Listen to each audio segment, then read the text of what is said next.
Shalom, kami dari kelompok 1, kami akan mendramakan tentang pertobatan Paulus dan pelayanannya. Selamat menyaksikan. Ia ke Damsyik. Ketika ia sudah dekat kota itu, tiba-tiba cahaya memancar dari langit dan rebahlah Paulus. Dan kedengaranlah olehnya suatu suara yang berkata kepadanya, "Saulus, Saulus, mengapakah engkau menganiaya aku?" Tuhan, siapakah engkau? Akulah Yesus yang kau aniaya itu. Tetapi bangunlah dan pergilah ke dalam kota, dan di sanalah akan dikatakan kepadamu apa yang harus kau perbuat. Di Damsyik ada seorang murid Tuhan bernama Ananias. Firman Tuhan kepadanya dalam suatu penglihatan, "Ananias."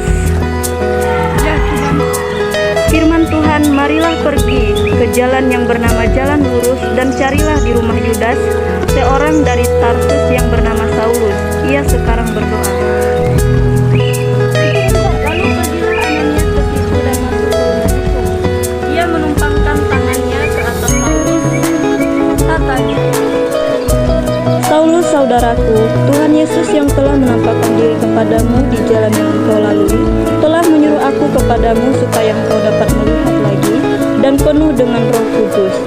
Dan seketika itu juga, seolah-olah selaput gugur dari matanya sehingga ia dapat melihat lagi. Ia bangun lalu dibaptis, dan setelah ia makan pulihlah kekuatannya. Orang Yahudi menghasut perempuan-perempuan terkemuka yang takut akan Allah dan pembesar-pembesar di kota itu. Dan mereka menimbulkan penganiayaan atas Paulus dan Barnabas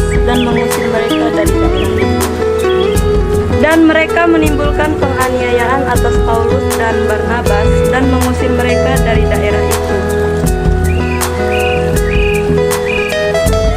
Akan tetapi Paulus dan Barnabas mengebaskan debu kaki mereka sebagai peringatan bagi orang-orang itu, lalu pergi ke Ikonium, dan murid-murid di Antiokhia penuh dengan sukacita dengan Roh Kudus.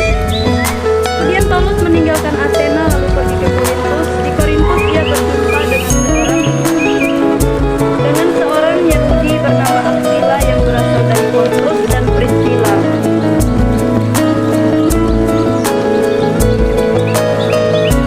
Dan Timotius datang dari Makedonia.